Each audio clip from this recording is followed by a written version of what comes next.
Hello everyone. Today is the 57th day of Leetcode 75 challenge. Let's begin with the 57th question. Question 17. Letter combination of a phone number. The level of the problem is medium. I will request you to read the question beforehand as I will deep dive into the PPT and explain it in simpler way.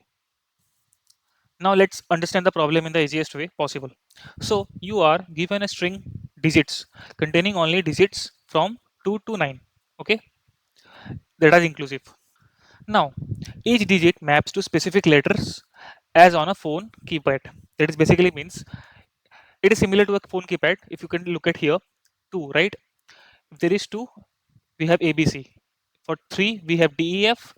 For 4, we have GHI. 5, JKL. 6, MNO. 7, PQRS, and so on. Okay. And here we are only considering from 2 to 9, not 0, not star, not hashtag, or 1. Okay. So this is what the keypad is given to us, and our goal is to return all possible letter combination the digit could represent. So basically, a digit string will be given to you. If the input string is empty, return an empty list. Okay. So if a digit string is given to you, for example, suppose 45, right? So what happens now is that 4 is GHI, correct? 5 is JKL. So G will be pairing with each character for from this fifth. So it will be GJ, GK, GL, right? Similarly for H also HJ, HK, HL. Similarly with IJ, IK, IL. So this is what we have to create. If the digit is 453, then the combination would be much more bigger. Okay. So the answer can be written in any order. It does not matter. You can assume that input contains only valid digits from 2 to 9. Okay, this is what the question is given to us. So basically what 2 represents is ABC, 3 represents DEF, 4 represents GHI. So this is what the particular thing represents, and our we will be given a digits string which will contain a number, and we have to print all the combinations like this. Okay, the constraints of the problems are the length of the digit string could be from 0 to 4. Okay, and digit of I is a digit in the range 2 to 9. Okay, so I hope you understood the problem explanation. Let's move to the next slide. Before going to the further slides, let's understand what backtracking is. Okay, backtracking is a systematic way of exploring all possible options to solve a problem by building a solution incrementally and abandoning paths that fail to meet the constraints. Okay, basically, in backtracking, you explore all the ways. Okay, suppose if there is a number 6 and it has to be multiplied by 10 values. Those values could be anything, so you will be exploring all the possible ways, right, to find out which gives me the specific product. Okay, by building a solution incrementally and abandoning paths that fail to meet the constraints. Okay, so how it works is basically start from an empty path or an initial state, choose an option or pick a candidate or take a step, right? Check the constraints if the partial solution is still valid or not. Recursion to the explore further with current option. If it leads to a valid solution, store it. If not, backtrack, undo the choice, let the next possibility repeat until all the paths are explored. So to understand, we can take an example like finding all binary strings of length 2. Let's just take an example. Okay. So what it could be, we have to generate all possible strings made of 0 and 1. Okay, which is length 2. Okay. So what we gonna do? We're gonna start with. Let me clear this up. We will start with an empty string, correct? Then in each step you can choose 0 or 1, right? Because our aim is to find all binary strings of length 2. What is binary? Binary is 0 and 1, right? So combination could be 0 0 1 1 1 0 um 0 1 whatever, right? So we start with empty string. So at each step we can choose 0 or 1, right? So what happens if we choose 0 in one step, right? Then in next step with this 0 we can choose another 0. So this becomes one of the case, right? Then with this 0 you could take 1 also, right? Now similarly, instead of taking 0 you took 1. Then you have the option of taking 1 with 0 and 1 with 1, right? So these are your possible answers, correct?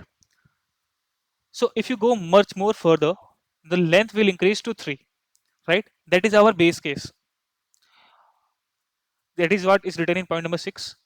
If not, backtrack unto the choice and try the next possibility. So if we go for further, there would be more cases, right? 0, 0, 1. We don't want that. Therefore, what we do? We backtrack. Correct? That is what a backtracking works. You go back, right? Then you start again. And why it is efficient? Because the time complexity depends on the number of recursion branches. Example O 2 to the power n for subsets, O of n factorial for permutations. Okay. And space complexity is O of n always, because this is a recursion stack space, because the recursion always takes a stack space to store the solutions. Okay. Now for these things are efficient for reducing the brute force search using pruning, exploratory solution spaces exhaustively, but only when necessary. Okay. So I hope you understood the backtracking concept. Let's move to the next slide.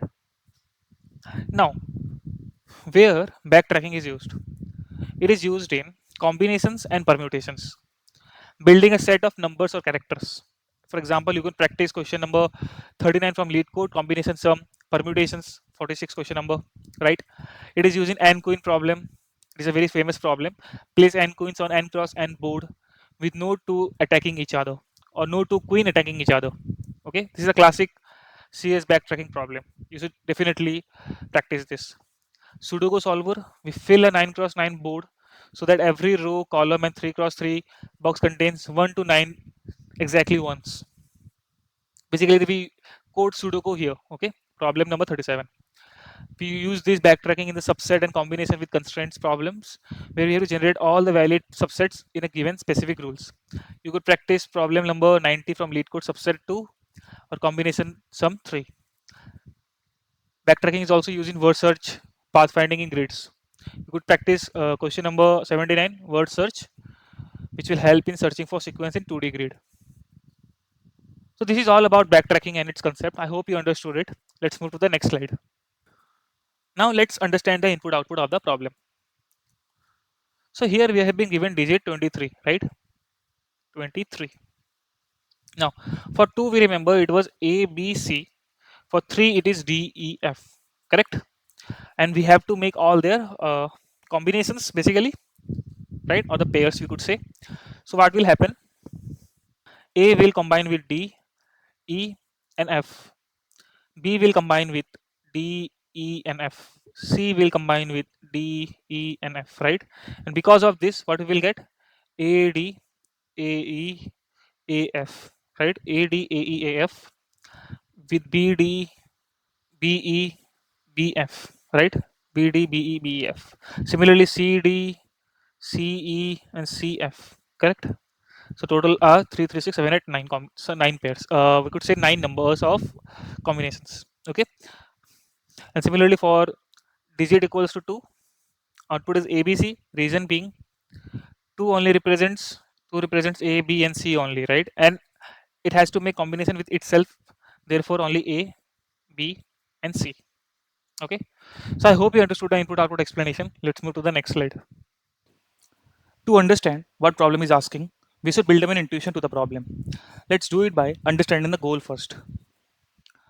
So we are given a string of digits ranging from 2 to 9. Okay, that is clear to us. Now each digit maps to a certain letters, just like the buttons on a traditional phone keypad. Our task is to return all possible combination of letters that the number could represent.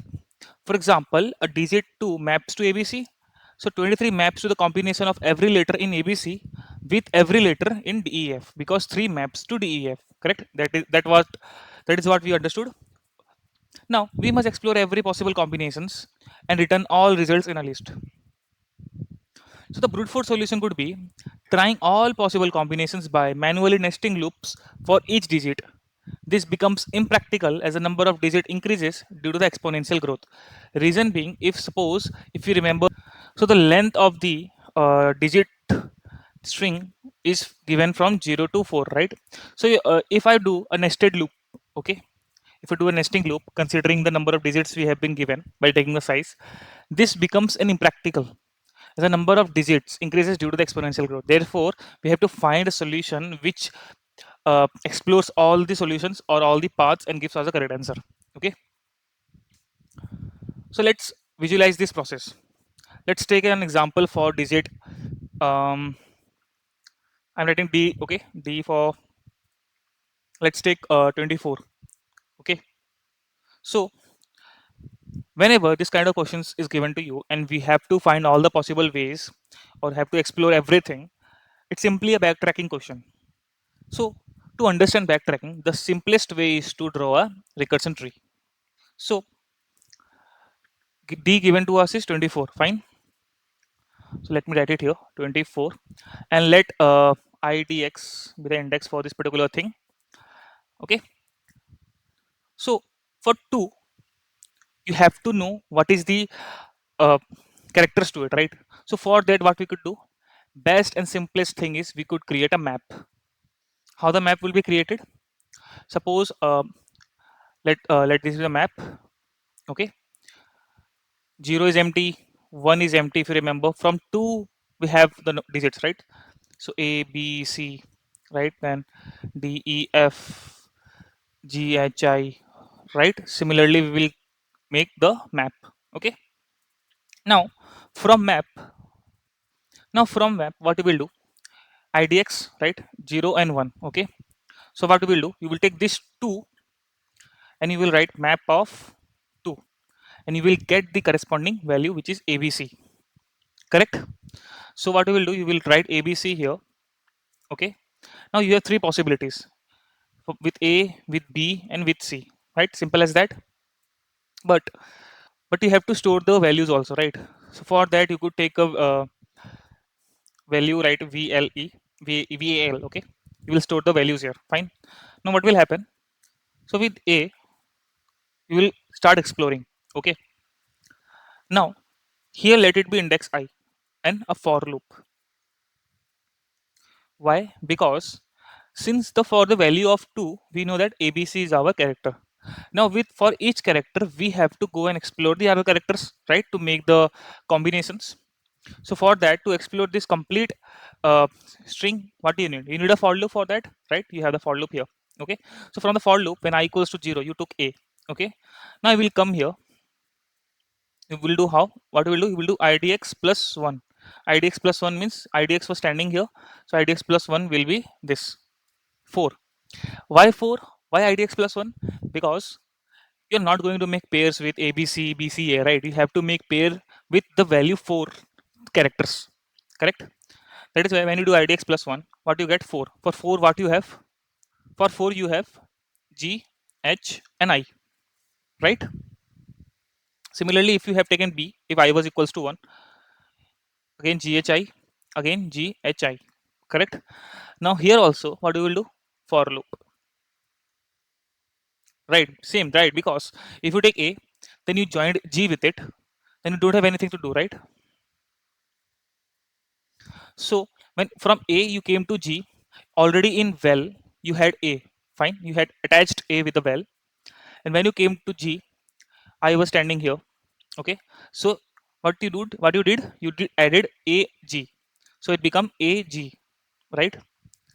Now you cannot go furthermore to the down because you don't have any more characters to it, right? IDX plus 1 cannot be done because you just have 24, you don't have 2, 4, some other values.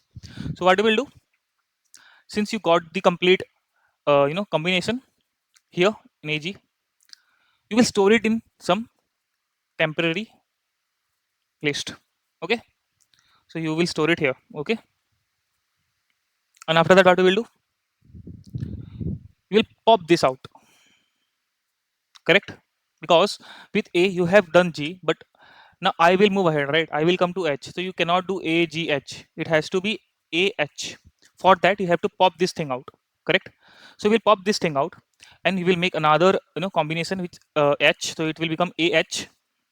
So our value will become AH. Okay, okay. Similarly, this will move to here. I again, you will push that AH here, then you will have I. You will put I there. Okay. Now the complete for loop for this thing is done, right? And there is nothing to go forward because there are no more index plus one. So you will move back. Okay. So since you will move back, During that period, you will be having only a with you, correct? Now when you will move back, you will pop a also, and this I will increment to here.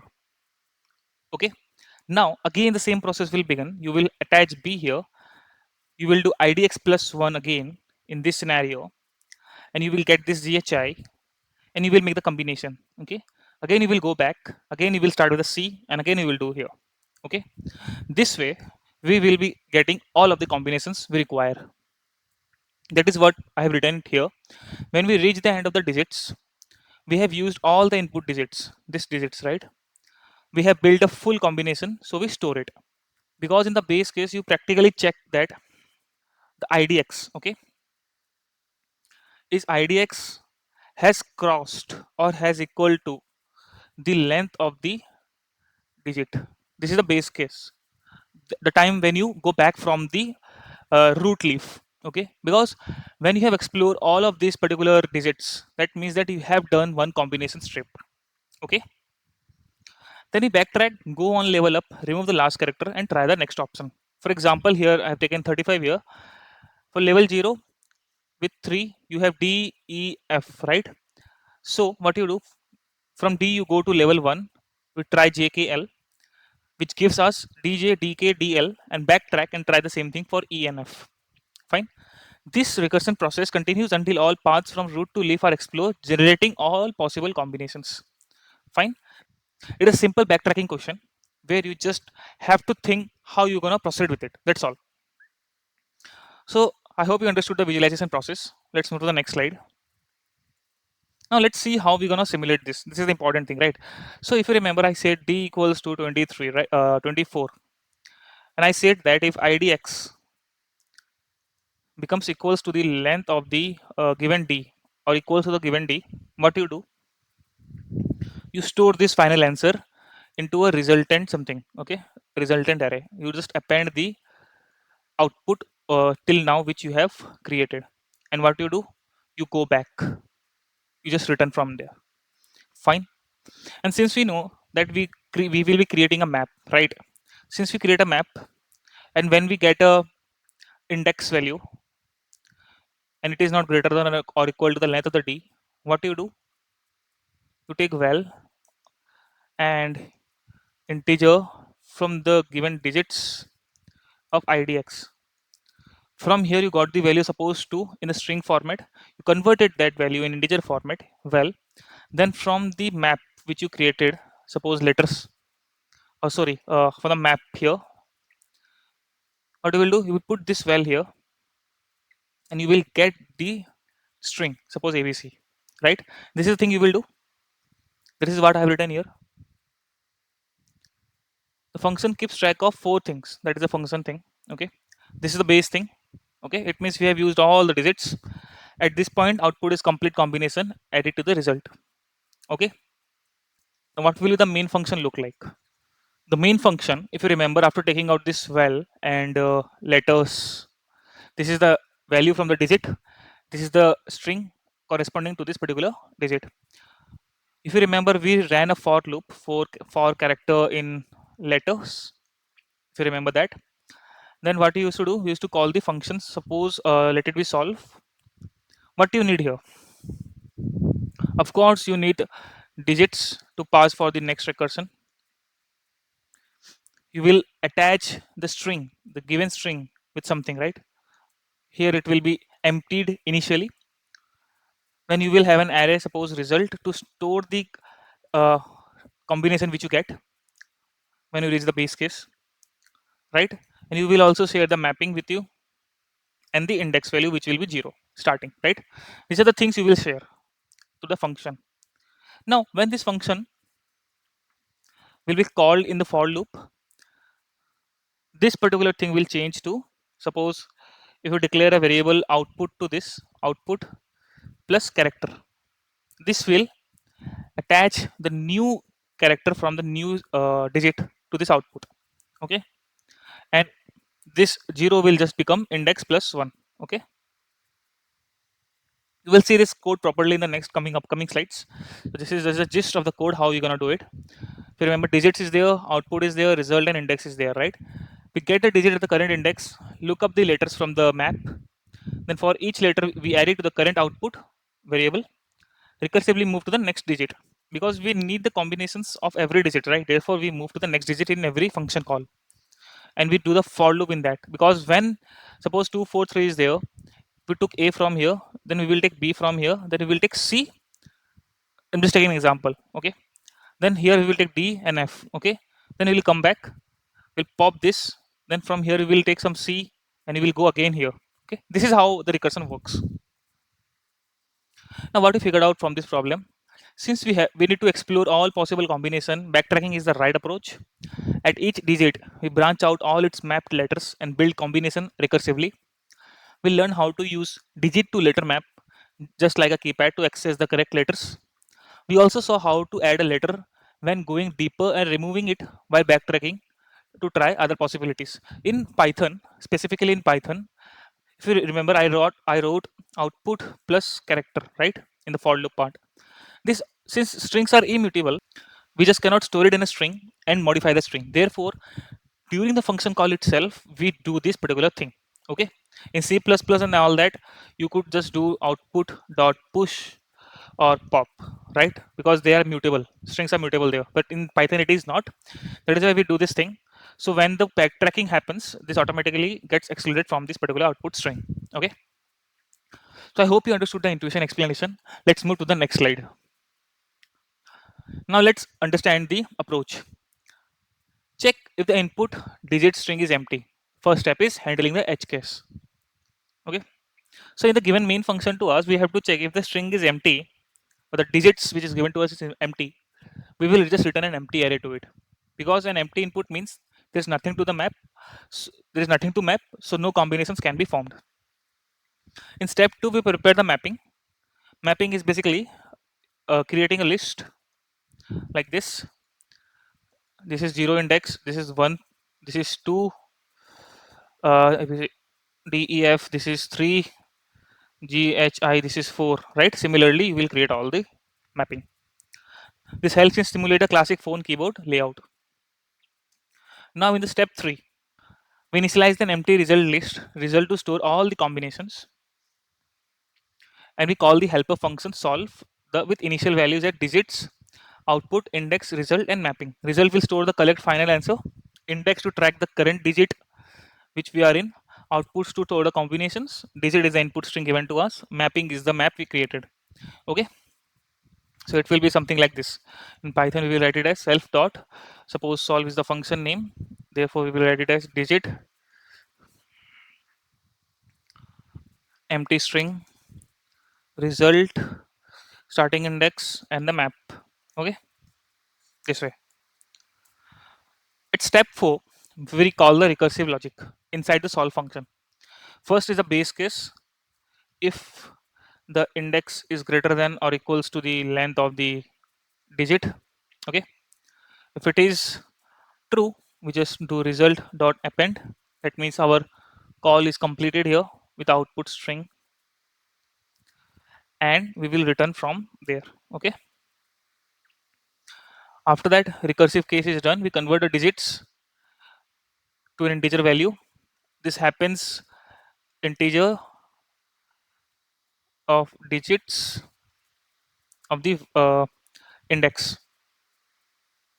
Okay. Then we will get a corresponding strings from the letters using the map of val. Simple as that. Now for each letter in the string, this is the for loop. Add the letter to the output. Recursively call the solve function with the index plus 1. We do this because this allows us to try all paths, build every valid letter combination one character at a time. And after this complete iteration is done, at step 5, final output, once all the recursive calls is complete, we return the result containing all the combinations, because this list holds all the possible letter combination for the input digits. Okay, the result keyword. So I hope you understood the approach explanation. Let's move to the next slide. The code is the exact copy of the approach discussed. Let's understand it line by line. Now this is the function, right? Here we check for the base case. If the digit given to us is empty, just return empty list.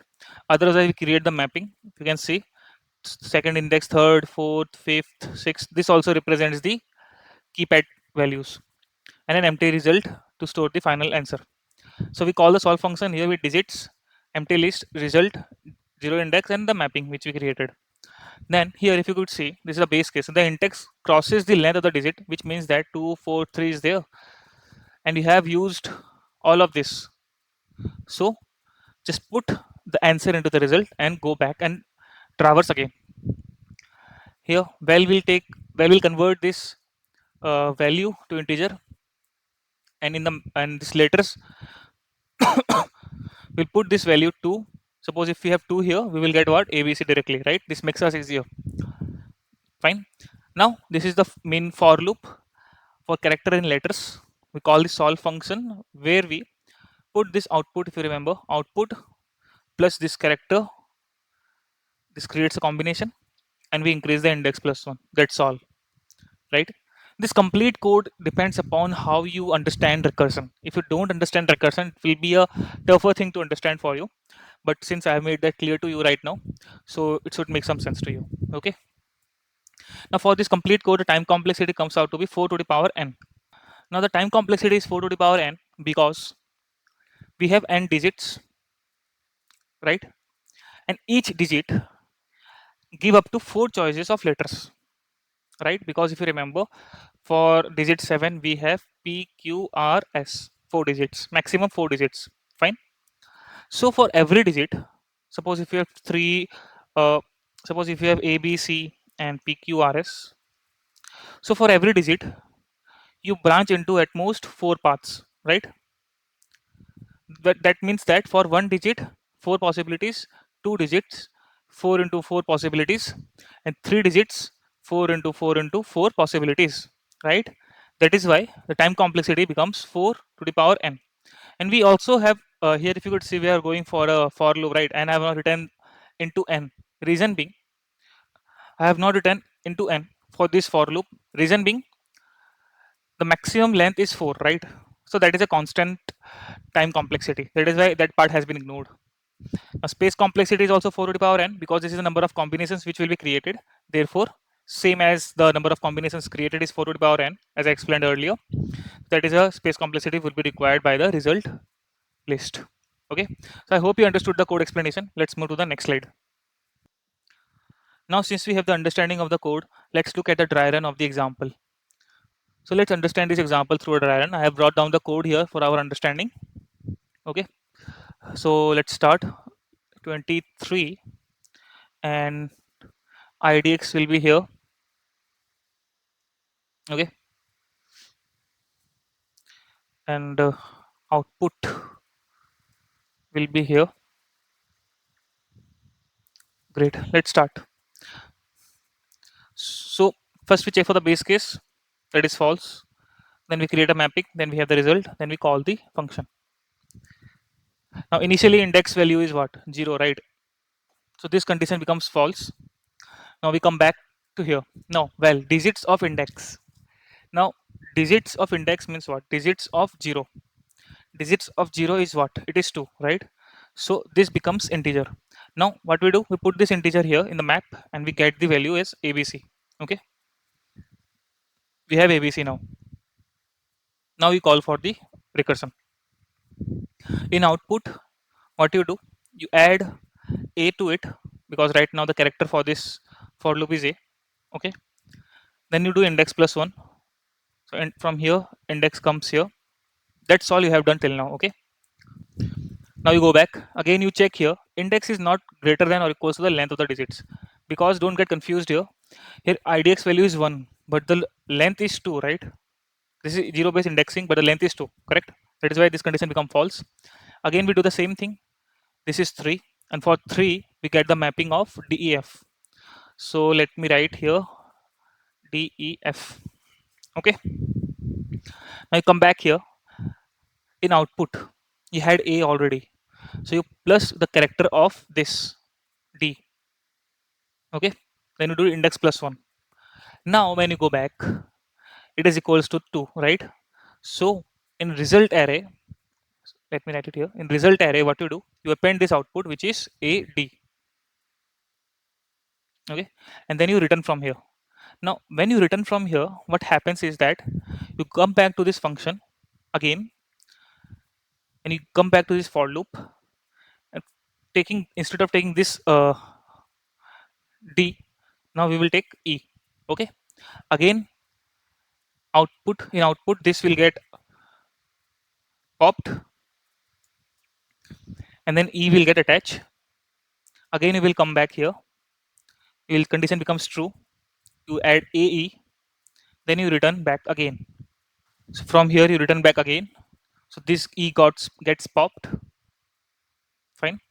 Since this E gets popped, you do the for increment the I again, you come in F, you attach F here, and you send it back again, so you have AF. Fine.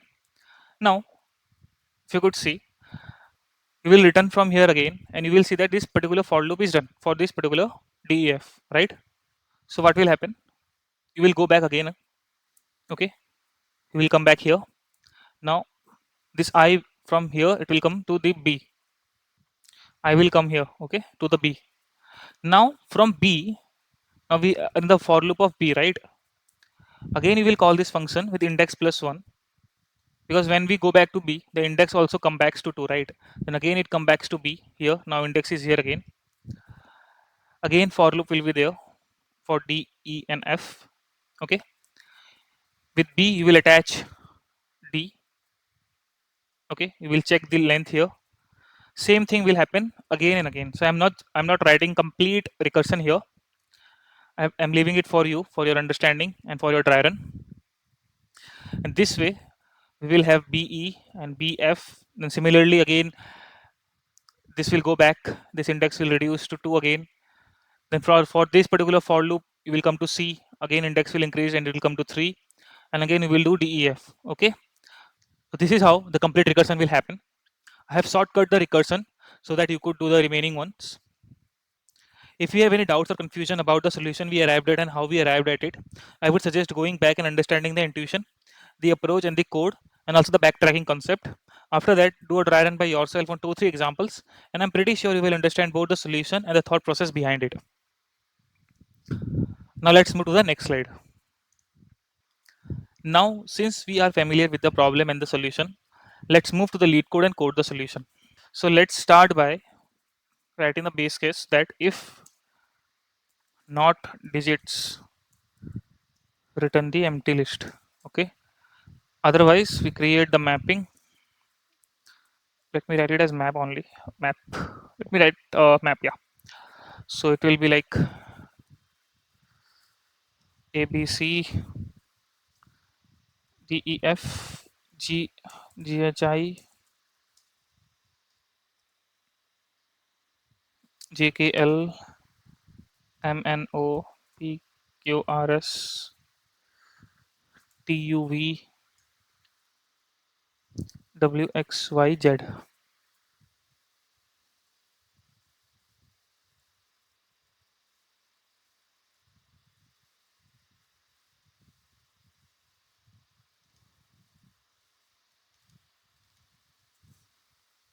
So I have created this map. Now let's create this empty result, and let's call for the function solve, which will have digits passed to it, empty string, result list, 0 index, and mapping. Okay, and at the end we will return what? Result. Now let's write the function here. Def solve, we have digits, we have output, we have result, we have idx, we have map. Now for the base case, we will check first that if the idx has crossed the length of the digits, result dot append the output and return from here. Okay. Otherwise, well, integer conversion of the digits of idx, then the letters is like from map will bring it out. Now for character in letters, we will map the characters which we have taken out, right? Self dot solve, we have digits, We have output plus the current character. Then we have result. Then we have idx plus 1. Then map. Fine. Let's try submitting for the base cases.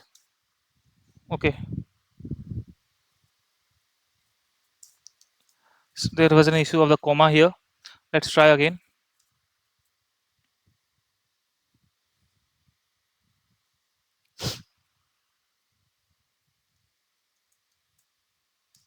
Let's try again. Okay. Now let's finally submit the solution. So we have successfully submitted our solution. Now the code of the problem is available in my GitHub repository. You can find the link in the description. Thank you everyone.